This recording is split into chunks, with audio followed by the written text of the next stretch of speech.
Welcome to the Reparenting Daily podcast. In this podcast, we'll dive deep into reparenting, exploring tools and resources to help us through our journey. The podcast is divided into 3 sections. First is a reading. Second is a discussion of the reading, followed by a journal prompt. And the last section is a peaceful meditation for closing.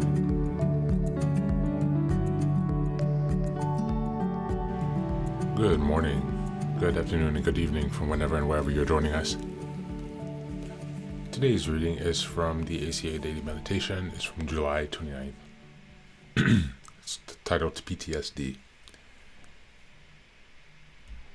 PTSD symptoms can include hypervigilance, or the constant monitoring of one's surroundings for potential threat of harm. Big Red Book, page 345. Many of us have few concrete memories of childhood. We know we lived through amazing trauma, but if we ask what happened to us, we often have few examples to relate. We may have defining moments that we remember, but we have years of blanks.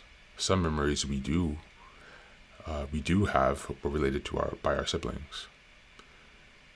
We repressed our memories as a protection mechanism. But when we arrive in ACA, we try to locate them because they're the key to much of our dysfunctional behavior. Some behavior, such as hypervigilance, seems inexplicably in its intensity. We can even be sitting with our recovery friends, perhaps in a meeting, and we can't seem to let go of monitoring everything that's going on. We might have previously labeled as a highly overdeveloped sense of personal responsibility is more likely PTSD. As we work our program and become willing to uncover our trauma, we begin to free ourselves from heightened states of awareness that wears us out and causes problems in our relationship. We unbury memories that have gotten us to this state, often with the help of therapy, and by sharing our story and listening to others in meetings. On this day, I will not be afraid to uncover the memories that seem to bind me to my dysfunctional behaviors. Thank you, and that's the reading for today.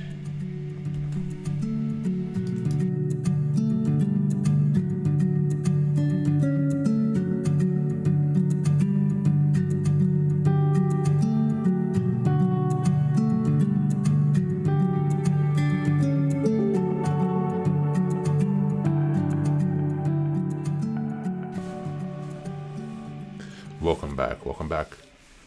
Today's reading on PTSD is something that really is relevant to most of the people who I've known along my journey in healing.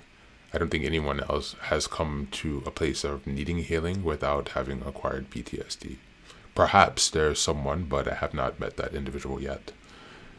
And so these are symptoms that are going to be experienced more commonly by those who have experienced the traumatic situations in our households that we have. What's more important to note is complex PTSD, if you have not heard of that, as opposed to this reading, which is concerning PTSD.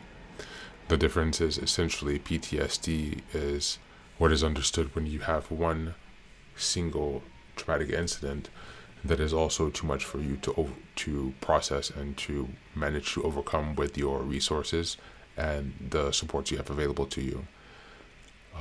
And you can develop these symptoms. Complex PTSD, on the other hand, is when you have repeated traumas and you are repeatedly alone dealing with those traumas without the ability to self-soothe or to connect or overcome them with someone.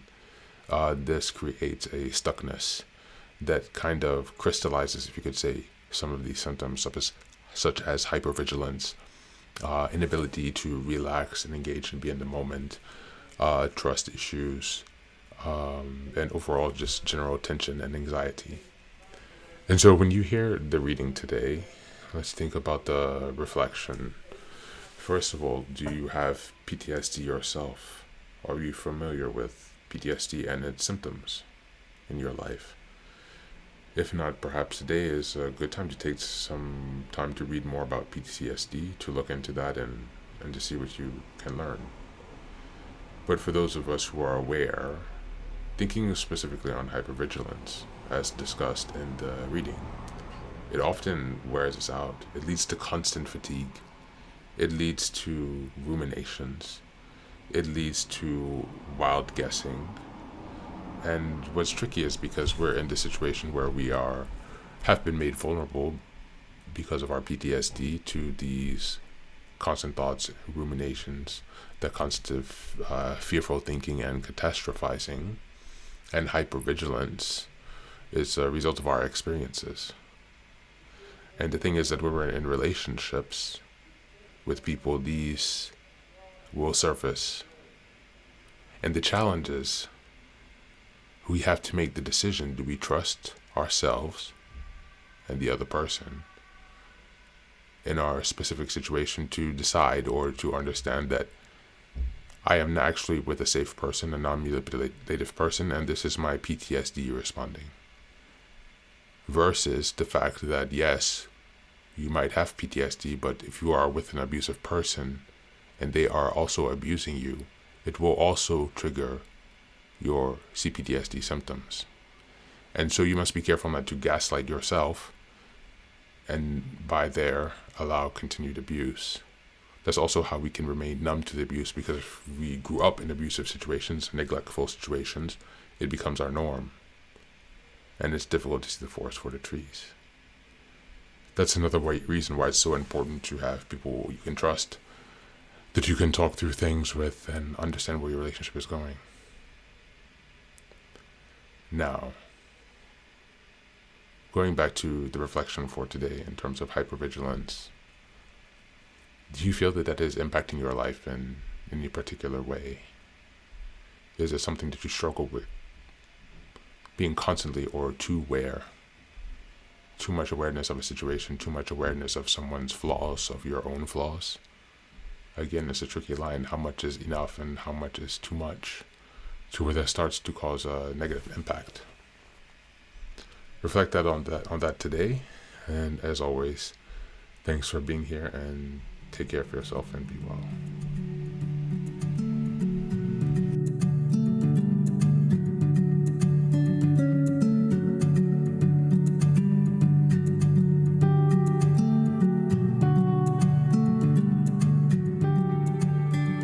And now, let us move on to the final section, the meditation. This is an unguided meditation.